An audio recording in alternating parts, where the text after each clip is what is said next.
The quirky site to your right is Clark Quay, named after Sir Andrew Clark, second governor to Singapore. From the late 19th century, Clark Quay was the bustling center of commerce of Singapore.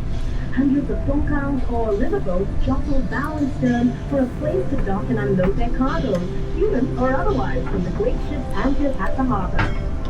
Tons of goods and produce were stored at the go-down or warehouses by the river, which are those buildings you see along the river bank. One of the buildings here was Whampoa's Ice House, which belonged to Hu Ah-kay, a prominent businessman from Whampoa, China. Way before refrigerators existed, he noticed a demand for ice in our hot tropical weather and had lots of ice hauled from frozen lakes in America all the way here to Singapore. Unfortunately, this ice venture failed because expenses were simply too high. But much respect to the imaginative Mr. Hu for his daring attempt to keep Singaporeans cool. Today, Singaporeans keep cool by sipping drinks al fresco by the river. As you can see, Clark Quay has been transformed into a different but no less bustling port of call. Everyone flocks here for food, fun, and riverside festivals. You may notice another bridge here. This one's called the Reed Bridge, and it was seen yet another symbol of bringing people together. From the 1940s to the 1960s, this bridge was a popular place for storytellers to gather and jiang gu, or tuoshu, which means talking about the past or talking about books. Street hawkers, warehouse laborers, and others from the largely Teochew Chinese community would gather here nightly to be entertained. The storyteller would start by talking about the day's news, then continue with riveting classic tales from ancient China. Each episode would last the duration of a burning joss stick, and the audience would pay just 1 cent in the 1940s and just 5 cents in the 1960s. Chinese wayang, or opera, was another popular form of entertainment back then, and there were 2 Teochew opera theaters here. In the 1950s, admission to watch an entire performance was just 50 cents. But the common practice was to only pay 5 or 10 cents just to catch the last 10 minutes, which was the most exciting part of the show. Some might say this opportunistic spirit of frugalness endures amongst the most cunning of Singaporean businessmen till today. During festivals and religious events, the opera performances would be staged outdoors for all to enjoy free of charge.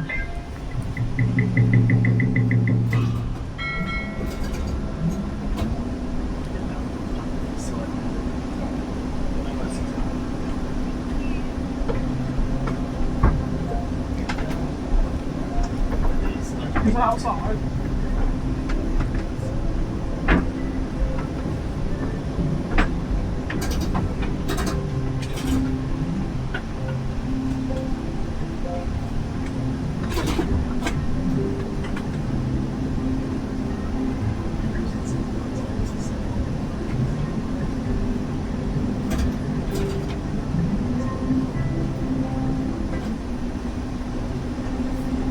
The area to your right used to be the site of Riverside Village, a plague-infested squatters' colony which housed the seedy underbelly of opium dens, brothels, and secret societies. Addicts, ladies of the night, and gangsters jostled for space in this once dangerous, mysterious place. But today, the building Riverside Point sits on the historical foundations of that notorious village. No longer dangerous and seedy, but a delightful waterfront dining oasis that boasts its very own microbrewery. Perhaps you'd like to return by foot to explore all these fun possibilities. Did you know that the paths along the Singapore River make up one continuous looping promenade that connects everything you see along the riverbank?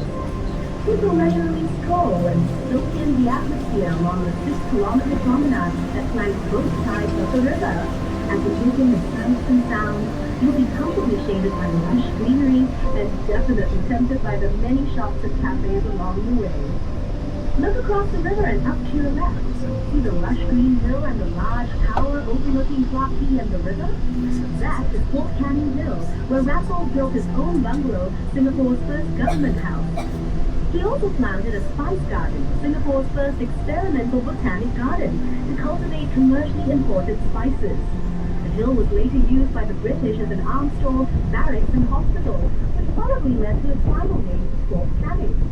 But way before the British arrived on our shores, Fort Canning was the place where ancient Malayan royalty once lived and were made to rest. It was considered so sacred that it was known as Forbidden Hill. Forbidden because commoners were not allowed to visit. Of course, all that has changed, and now you're most welcome to visit Fort Canning to see the old British underground bunkers, and if you're really brave-hearted, explore the ancient gravestones that still remain on its shady slopes. Now here's a building that just begs for attention. See the one adorned with colorful windows on your left? Home to the Ministry of Information, Communications and the Arts, its multi-hued facade not only reflects Singapore's multicultural heritage, but also hints at the building's equally colorful past. Can you believe that this rainbow-splashed complex used to be the old Hill Street Police Station and was once considered a skyscraper? But that was before World War II. In fact, the old Hill Street Police Station served as Singapore's earliest secure jail. And during World War II, it's even believed to have been a torture chamber. With such a vivid history, it's certainly no wonder the building was named a national monument in 1998.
On your right is Boat Quay and its stretch of colorful, quaint shop houses.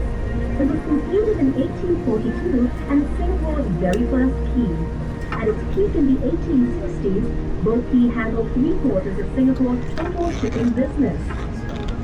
The sheltered riverbanks made excellent loading and unloading places. Back then, the whole river was chock-a-block with thousands of boats transporting a whole myriad of goods to be traded by the merchants who had set up shop in that row of buildings on the bank. Some of those goods included seafood, spices, and rubber. The precious cargo was shouldered across gangplanks by immigrant laborers known as coolies, whose blood, sweat, and tears formed the very backbone of our nation's rise to prosperity. Wonder why all the shophouses are concentrated on just one embankment of Boat Quay? Well, legend has it that the Chinese immigrants chose to set up home only on the south bank of the river. You'll notice how the riverbank curves just like the belly of a calf. In Chinese culture, this majestic fish is an auspicious symbol of good fortune and a great place to store wealth. These first immigrants believed that this part of the Singapore River was where prosperity and wealth could be found. That's also why many banks and businesses started up here and eventually developed this area into our current central business district. Where once boats lined the water's edge, today the banks of Boat Quay are lined with shophouses turned into restaurants and pubs. The facades of the both key shophouses have been retained, and their unique architectural styles give the district a distinct flavor. Notice how the shophouses are of varying heights? Long ago, this signaled the owner's wealth. In other words, the higher the building, the wealthier the owner. Perhaps these traditional beliefs have extended till today. Just take a look at the tall skyscrapers of Singapore's financial district towering over the both key shophouses. This is the perfect place for snapping pictures, to enjoy the 360-degree views and drink in Boat Quay's unique blend of traditional Asian values set against a modern and progressive backdrop. See how the shophouses form a charming contrast of Singapore's developing years against the skyline of a new Singapore. This truly is a uniquely Singapore sight. By the way, are you feeling hungry? Hawkers and their pushcarts used to line the riverbanks, selling local dishes that were cheap and delicious. A bowl of Teochew porridge cost only 10 cents. And better yet, side dishes were free of charge. Every day, the people who worked and lived at the river would eat at these pushcarts, sitting on little stools along the river banks. Perhaps that was how al fresco dining got its start in Singapore.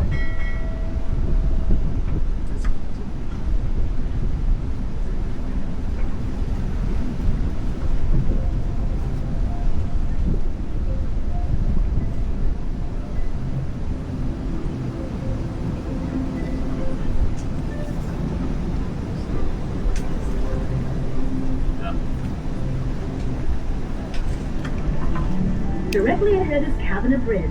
Completed in 1869 and named after Colonel Sir William Arthur Cabinet, Singapore's last governor, it's Singapore's only suspension bridge to have retained its intricate original form. It was manufactured in Scotland and shipped to Singapore later to be assembled. Unfortunately, the bridge was built too low and boats had to wait for low tide before they could pass. So look out and don't forget to duck as we cruise under the bridge. Just kidding.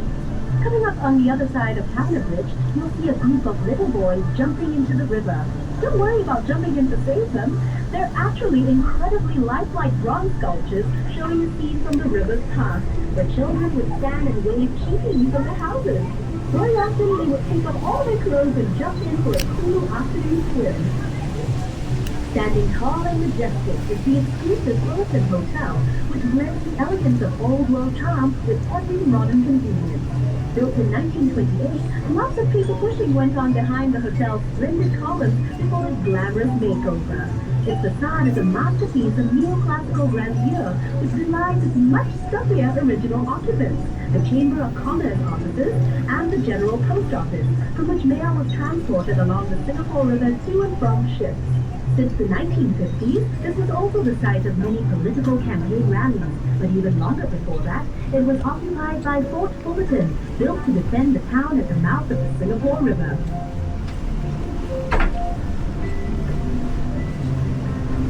This promontory to your right used to be home to the Merlion, Singapore's half-lion, half-fish icon. The Merlion stood guard here at the river mouth for 30 years before it was hauled by barge to its new home in the bay in 2002. As we make our way out into Marina Bay, you'll be able to see the Merlion for yourself and hear all about its story.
As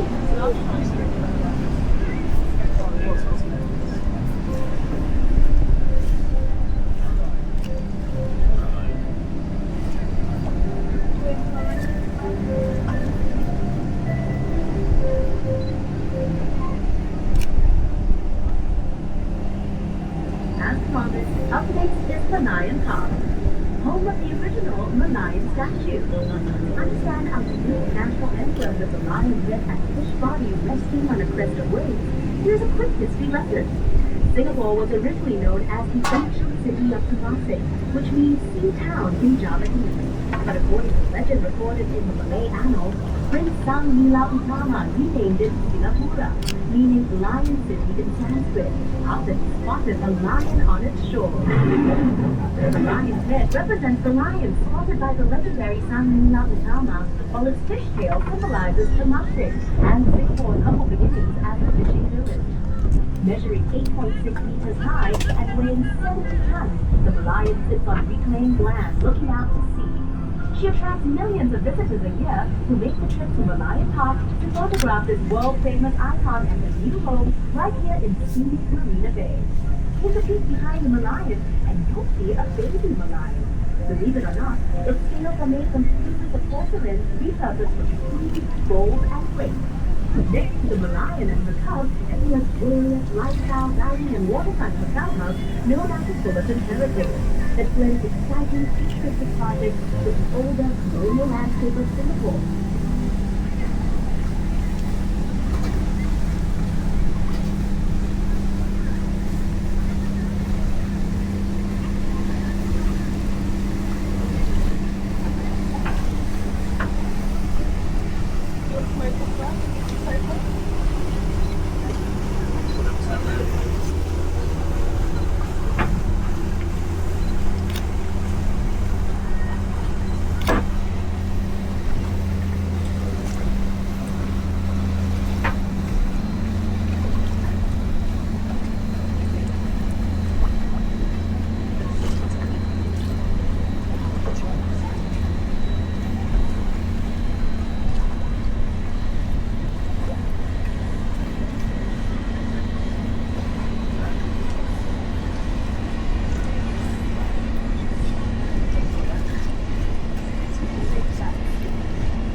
To your right is River Pier, which was built in 1933 as a landing point for immigrants hoping for a new future in a new land.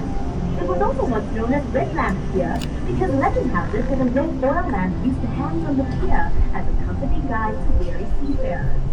Mindful of its rich historical past as a bustling trading post and gathering place for food lovers and entertainers, Clipper Pier has been carefully conserved and now serves as the lobby of the Fullerton Bay Hotel. And beside it is Customs House, a charming conservation building from the late 1960s, which began as the Customs Harbour Branch building, one of Singapore's earliest modern-style public buildings. As Singapore's shipping and trade boomed, it became the home of the Singapore Customs Police, tasked with watching over one of the world's busiest harbours. Further up, you'll see the magnificent Marina Bay Financial Centre, which sits on prime waterfront real estate at the heart of Singapore's new downtown and is an expansion of the central business district. Arguably the crown jewel of Marina Bay, this purpose-built financial centre combines the best in form and function, blending office towers, luxury apartments, and retail space, making it one of the hottest places to live, play, and work, as befitting Singapore's position as a global financial, residential, and entertainment hub. It's also part of the 3.5-kilometer Marina Bay waterfront promenade, which has become a popular scenic footpath, especially since this walkway boasts several unique design features. You can look forward to an uninterrupted experiential walk or jog around the bay. Do find time to explore the promenade, which links the landmarks of this beautiful bay area, including Marina Reservoir, Marina Barrage, and Gardens by the Bay. Also located along this fascinating waterfront walk is the Marina Bay City Gallery, which showcases the story of Singapore's urban transformation and the development of Marina Bay. Don't miss its touch-activated exhibits and innovative city model, offering a bird's-eye view of key landmarks in Marina Bay, which will help you navigate the Bay Area.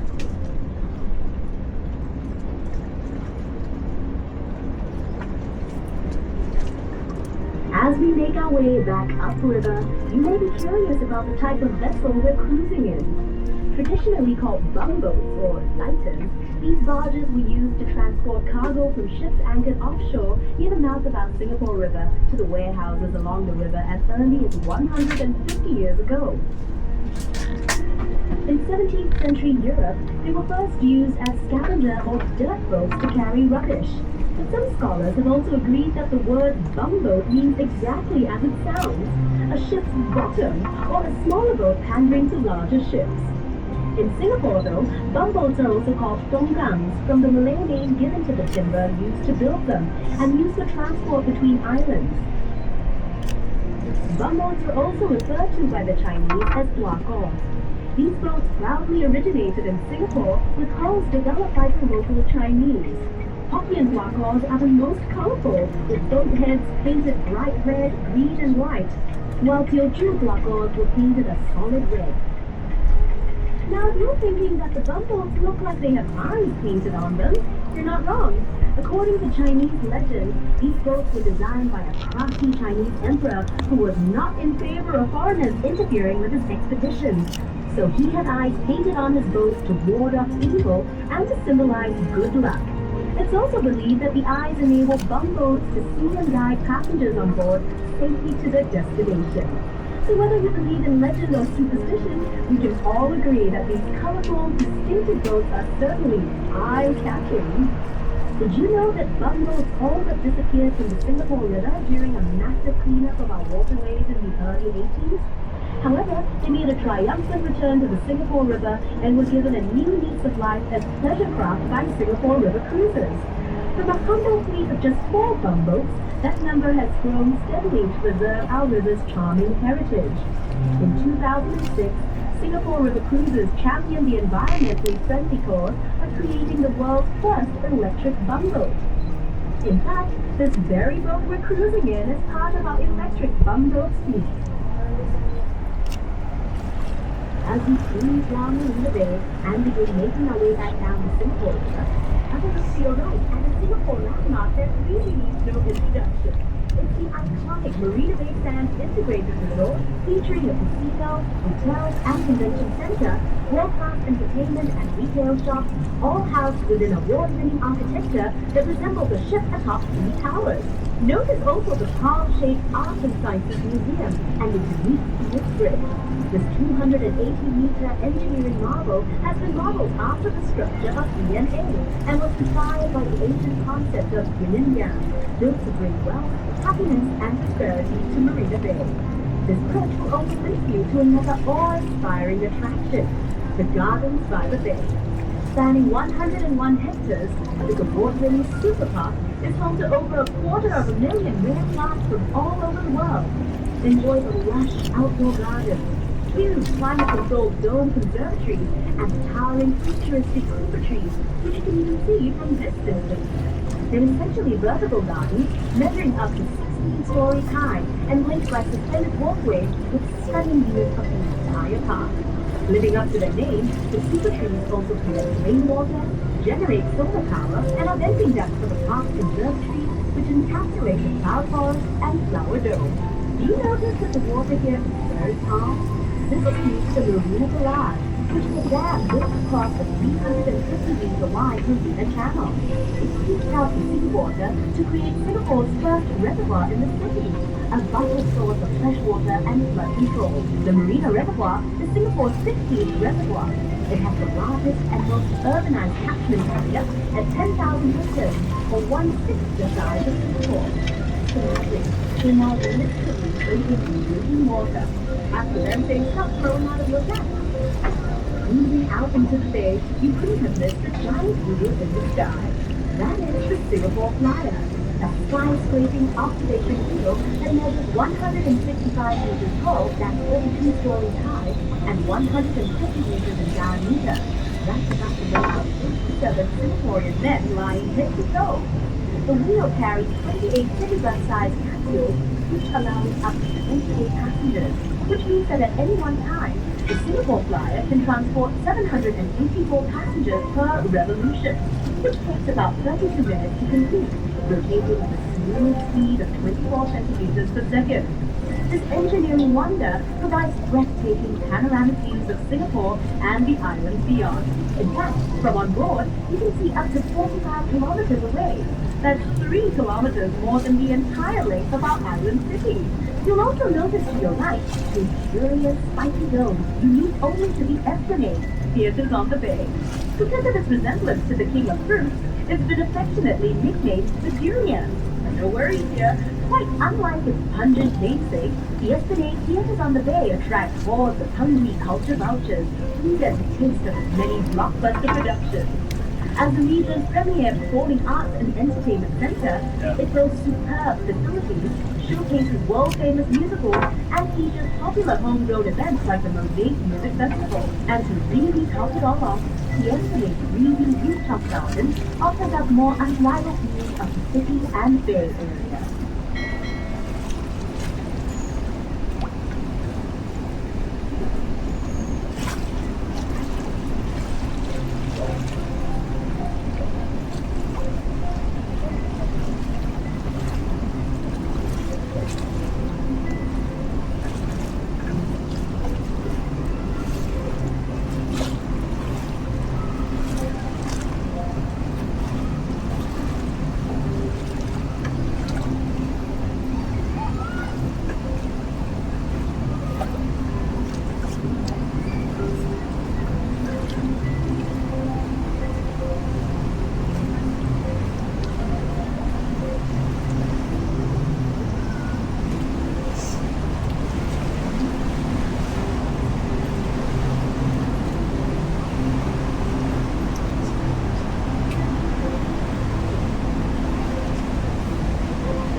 The green area to your right was once lined with lovely European-style houses that brought to mind the fashionable elegance of London's Mayfair. No wonder the Esplanade was a popular place for European settlers to see and to be seen. Back in the old colonial days, they would emerge from their houses to stroll along the Esplanade every afternoon. Here they would enjoy the sea breeze exchange gossip, and perhaps even indulge in a little innocent flirtation. As a nod to our colonial history, Queen Elizabeth Wharf was opened within the Esplanade Park in 1953 to honor the coronation of Her Majesty Queen Elizabeth II. If you have the time, this park will take you on a pleasant, meandering walk through the park to other interesting national monuments.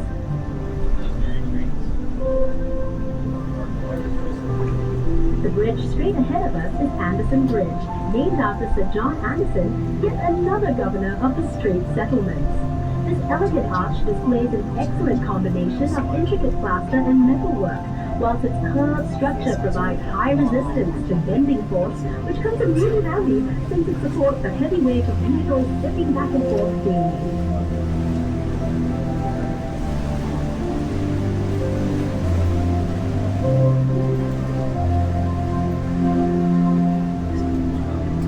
As a gorgeous contrast to the skyscrapers that now mark the Singapore skyline, just look to the right and you'll see sitting grandly before us three beautifully preserved buildings that commemorate Queen Victoria, the Empress of India. The Victoria Theatre and Victoria Memorial Hall, which features the clock tower, are both historical monuments dedicated to the performance arts. Right next to them is the Empress Place building, which was constructed in 1907 entirely by convict labor. Previously known as the government offices, the Empress Place building is now also a national monument and home to the Asian Civilizations Museum.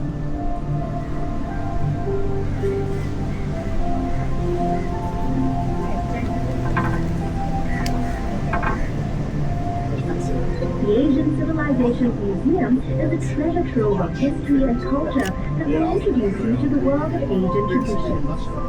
The museum features over 1,600 treasured artifacts in 14 geographical zones and includes a Singapore River gallery dedicated to the history and people of our beloved river. Be sure to check it out for an even more intimate picture of the things you've seen and learned on this river cruise.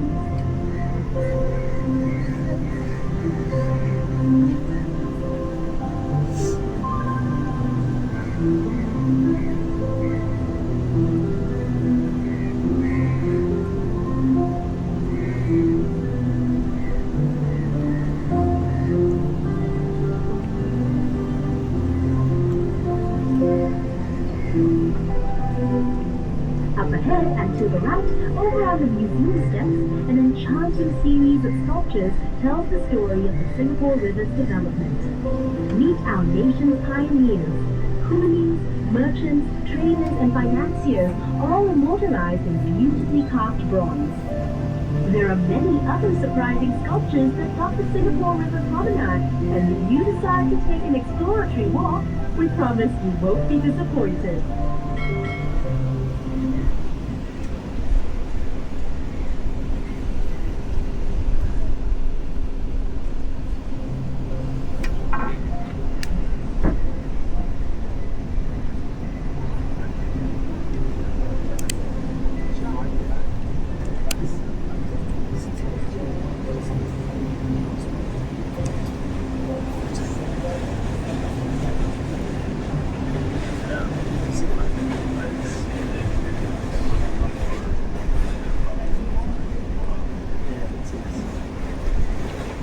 Over on the right bank, you may have noticed a fine fellow cast in blinding white plaster. Englishman Sir Thomas Stamford Raffles, the founder of modern Singapore. The statue marks the spot where Sir Raffles is thought to have first landed in Singapore in 1819. Back then, Singapore was only a sleepy little fishing village, but Raffles saw enormous potential due to a location along the main shipping route between India and China. After signing an agreement with Singapore's then ruler, Sultan Hussein of Johor, Raffles set about establishing a trading post and free port on the island for England's East India Company. He developed a town plan, drawing up residential, administrative, and commercial districts along the riverbanks of this budding island city. The large building we're passing on the right was Singapore's first courthouse, after which it became Parliament House up till 1999, when the new Parliament House was developed just next to it.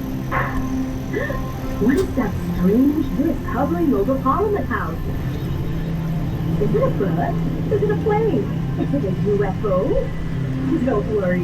What looks like something out of a sci-fi movie is actually part of the Supreme Court of Singapore. Now, this is Elgin Bridge, named after the then Governor General of India, Lord Elgin. Originally, the bridge served as a link between the Indian merchants on the north side of the river and the Chinese community on the south side in the days of our colonial past. We're now approaching Coleman Bridge, named after its Irish architect, George Drumgold Coleman, for his invaluable contribution to Singapore's development. One of the first superintendents of public works in Singapore, Coleman brought us in an architectural style known as Palladian, a combination of Greek and Roman style adapted for our tropical climate.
Full circle, traveling from the heart of Singapore and along its vital, vibrant lifeline.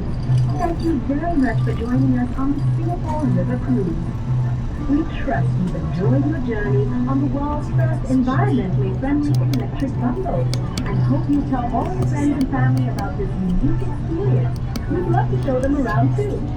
So until next time, from all of us at Singapore River Cruise, we wish you a lovely and unforgettable stay in Singapore.